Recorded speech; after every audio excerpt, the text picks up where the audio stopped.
Hello friends, pro-life leader Frank Pavone here, bringing you my daily diary. Today I want to talk about what I did on the Tuesday the 26th of December, Wednesday the 27th, Thursday the 28th, Friday the 29th, Saturday the 30th, and Sunday the 31st. In other words, the last week of 2023. So, starting on the 26th, the day after Christmas, I was up home with my family and had a number of things to do that day to assist my mom and to assist around the house. There was going to be an interview early in the morning, but then it had to get rescheduled. But I was up early doing some work on my email, dealing with things like upcoming staff work schedules, media interviews being planned. End of the year report for Rachel's Vineyard, which I serve as pastoral director, some tax work, some 2024 press release calendar, communications and endorsement of a gentleman who's running for Congress, and plans for the Good Shepherd seminars, which are the trainings we give to clergy online. Was there at home, as I say, with my family, doing a number of things, follow up, of course, from Christmas, and having basically a back and forth between the family things and the kinds of topics I mentioned to you just now. In the evening, I had a interview on Newsmax at 7:50 p.m., and then we were talking about Jesus in the Scriptures and Christmas and so forth, and relating it to pro-life. That was at 10 minutes before 8. And then I had another interview at 10 p.m. on a radio show on Sirius XM. So stayed up for that. I did some reading in between and other preparatory work for the new year. That was Tuesday the 26th. Wednesday the 27th was the day that I was going back to Florida. I got up to find out that my flight had been canceled. They booked me on a later flight. So what ended up happening was I stayed a little bit longer at home in the morning and reconnected again with the family, did a little bit of work in regard to emails having to do with our media firm, with prospecting, that is mailings to new potential donors, communications with Turning Point USA, summary for the end of the year, working on that, the reports that is coming in from Silent No More, Rachel's Vineyard, Stand True, all the different branches of our ministry, the international work, etc. Working with another pro-life leader about a document that we want to reissue called the Declaration of Dependence. It's a pro-life document, and then approval of some emails going out. So this is some computer work I was doing as I headed to not the White Plains Airport, but Newark Airport. So I had to get a ride down to Newark and get a flight from there that they had rebooked me on. I did this various work in the airport. I had a scheduled phone call with Randall Terry, a longtime pro-life leader. He and I were talking about the pro-life and political scene. Finally got onto my plane, got back to Florida, did some communication over the phone as I was being driven back to my office, and then by the time I got to the office, the staff had gone home for the day, but I worked on unpacking and getting preparatory work ready for the rest of the week. The rest of the week unfolded with me being with the staff starting on the morning of the 28th. Let's see here what happened. We had I did some tapings in the studio. And then I had our morning staff meeting, and then I met together with various staff people, including our production team, some work on things like the Legacy of Life book, honoring pro-life leaders, media coming up, planning for that. The See Baby Grow app, we're primary promoters of that, and I communicated with the leaders of the pregnancy center networks about promoting that even more, giving approvals to appeals, writing and sending out an action alert with the help of my staff, and then planning the Good Shepherd clergy training seminar. Some of our other priests on our team, like Father David and Father Dennis, will be joining me for that broadcast later in January. I taped a show with our executive director, Janet, at 10:30 in the morning here in our studio on the 28th. That'll be one of our upcoming broadcasts. I worked at my desk and with staff on multiple other things along the lines of what I just said, and wrapping up end-of-year things, planning for 2024. That's a very time-consuming task during these days, getting certain project phases onto the calendar and so forth.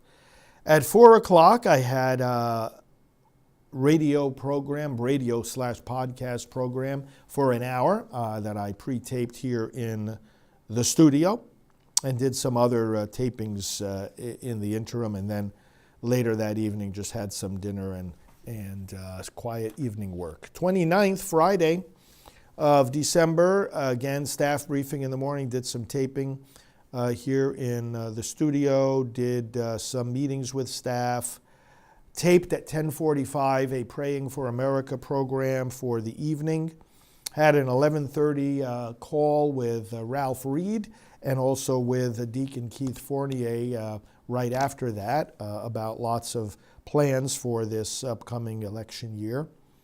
And then went from those phone calls, went right into a meeting with some of our website and data team on some upcoming projects. And then that was at 1 o'clock. At 1:30, had a call with our finance director. And then at 2 o'clock, was back here in the studio for an interview with the founder of the Walk for Life West Coast. That's taking place the day after the March for Life in Washington, and that is the second largest pro-life gathering in the nation. I'll be there. I'll do the Washington March and then fly out to San Francisco. So I was interviewing Eva Montaigne, who heads up that West Coast Walk. We did an interview so we can promote that to as many people as will be able to come. Did that at 2 o'clock, back to my desk for some of the other work. Let's see, some of the topics of my email and desk work and other meetings were the participants for January and the Silent No More testimonies that'll take place at the March for Life and the Walk for Life. Pro-life women in history. We're preparing a special project for March highlighting pro-life women in history. Was communicating with a congressional candidate and getting him in touch with some other groups that could give him endorsements. Work on the app, promoting of the app, See Baby Grow. Communication with CPAC, a conference coming up in February. And online, Catholic online school and Pro-Life University. Did some work on that. You'll be hearing more about that in more detail in weeks to come. Had a meeting with our executive team and our youth outreach director at 4 o'clock in the afternoon. That was actually about this pro-life in women in history project and about a couple of other things. And then at 5:15, I had another interview, TV interview, right here in the studio. Went on live on a national broadcast. And then just was here quietly in the evening having dinner and doing some quiet work to end out the day. Saturday the 30th, I was here in my studio. I got up early. I went out downtown to get a haircut at 7, and then I went shopping for some groceries right after that. Came back, had some breakfast, and then I came into the TV studio. I had one of my video team here on that Saturday the 30th. And we started taping a mini course for the Catholic Online School. And the course is called The Pro-Life Commitment is Eucharistic. So we taped a couple of segments of that. Then we went live for my usual 10 a.m. scripture broadcast. And after that broadcast was done, we taped several other classes, and we actually finished. It was a total of 6 classes that I taped for that online school. So you'll be hearing more about that. Then I had lunch and then went into some other work at my desk having to do with preparation for the new year and lots of planning. The Children Before Birth webpage that we have, did some communicating with staff about that and some communication about Turning Point USA as well. So then in the late afternoon, I was able to visit on Merritt Island our executive director and did a little bit of work over there at her office, and then came back to my office for some final work of the evening. Then on the 31st, the last day of 2023, I was here in my office, quiet work, alone, catching up on things, getting ready for the monthly statements for January, looking at the dates of the state marches for life, which I will be participating in, and also looking at the website domains that we need to renew in the coming month. And then I went live at 10 a.m. for the Scripture daily broadcast. And then I wrote, I spent several hours of Sunday the 31st writing my end of year summary.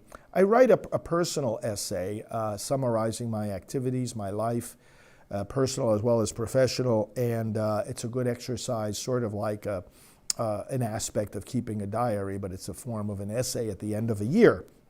So I did that, completed that, and then also at my desk hammered out what I call the January plan, looking at the month of January and specifying in great detail what had to be done at different times of the month, making sure it was all scheduled. Had a lunch over at Shiloh's, the restaurant just up the street on the water. It's a very nice spot. Continued on the January plan in the afternoon, and combined with that, some more overall year-long planning for 2024.